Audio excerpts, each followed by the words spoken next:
So dear students, നമ്മൾ last ക്വസ്റ്റ്യനിലേക്ക് വരികയാണ്. സോ ലാസ്റ്റ് ക്വസ്റ്റ്യൻ എവിടുന്നാണ്, എന്താണ്, ഏതാണെന്നൊക്കെ നോക്കാം. So standard enthalpy, standard entropy. So thermodynamics എന്ന് പറയുന്ന ചാപ്റ്ററിലെ തെർമോ കെമിസ്ട്രിയിൽ നിന്നാണ് ഈ ക്വസ്റ്റ്യൻ ചോദിച്ചിട്ടുള്ളത്. Standard enthalpy and standard entropy of decomposition of N2O4 to NO2. അപ്പോൾ നമുക്ക് 55 കിലോ ജൂൾ ആൻഡ് 175 ജൂൾ നമുക്ക് എൻട്രോപ്പിയും എൻതാൽപ്പിയും തന്നിട്ടുണ്ട്. സോ നമുക്ക് സ്പെസിഫിക്കലി തെർമോ കെമിസ്ട്രി എന്ന് പറയാൻ പറ്റില്ല. എൻട്രോപ്പി, എൻതാൽപ്പി, അതായത് ഗിബ്സ് എനർജി എന്ന് പറയുന്ന ടോപ്പിക്കിൽ നിന്നാണ് ആ ക്വസ്റ്റ്യൻ നമുക്ക് പറയാം. കാരണം ഇവിടെ ചോദിച്ചിരിക്കുന്നത് ഗിബ്സ് എനർജിയിൽ നിന്നാണ്. So standard Gibbs energy change എത്രയെന്നാണ് ചോദ്യം. സോ നമുക്കറിയാം delta G naught is equal to delta H naught minus T delta H naught ആണ്. ഡെൽറ്റ എച്ച് നോട്ട് തന്നിട്ടുണ്ട് എത്രയാ, എൻതാൽപ്പി 55 കിലോ ജൂൾ. അപ്പോൾ ഞാനതിനെ 55 ജൂളിലേക്ക് മാറ്റുമ്പോൾ 10⁻³ എന്നാവും.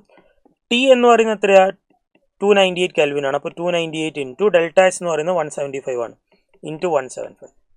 അപ്പോൾ ഇത് നിങ്ങൾ കാൽക്കുലേറ്റ് ചെയ്ത് നോക്കി കഴിഞ്ഞാൽ 55,000 minus 298 into 175, you will get an answer as 2850. So nearest ഇൻഡിജറാണ് ചോദിച്ചത്. സോ ഇത് റൗണ്ട് ഫിഗർ ആയതുകൊണ്ട് നമുക്ക് കാര്യം എളുപ്പമാണ്. 2850 എന്ന് തന്നെയാണ് ആൻസർ കിട്ടുക.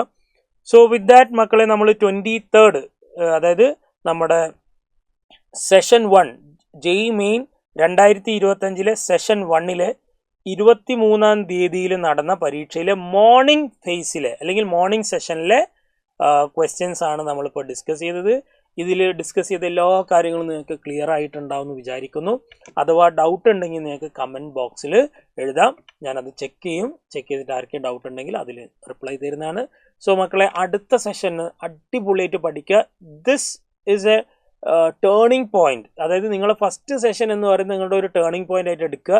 എന്തൊക്കെ മിസ്റ്റേക്സ് നിങ്ങൾ ഇവിടെ വരുത്തിയോ, നിങ്ങളുടെ പ്രിപ്പറേഷനിൽ എന്തൊക്കെ വരുത്തിയോ, അതൊക്കെ നിങ്ങൾ എന്ത് ചെയ്യണം, തുടച്ച് നീക്കണം. കറക്റ്റായിട്ട് അതിനെ ചാനലൈസ് ചെയ്ത് എവിടെയൊക്കെ ഫോക്കസ് ചെയ്യണം, എങ്ങനെയാണ് ഇനി അടുത്ത പ്രിപ്പറേഷൻ സ്ട്രാറ്റജി വേണ്ടത്, അതിനനുസരിച്ച് നിങ്ങൾ പ്രിപ്പയർ ചെയ്ത് അടുത്ത എക്സാം അടിപൊളിയായിട്ട് കൊടുക്കുക. നമുക്ക് അടുത്ത ജെഇ മെയിൻ സെഷൻ 2 എഴുതുന്ന സമയത്ത് നിങ്ങളുടെ NIT സീറ്റ് ഉറപ്പിച്ചിരിക്കണം. Okay, so all the best students. Thank U.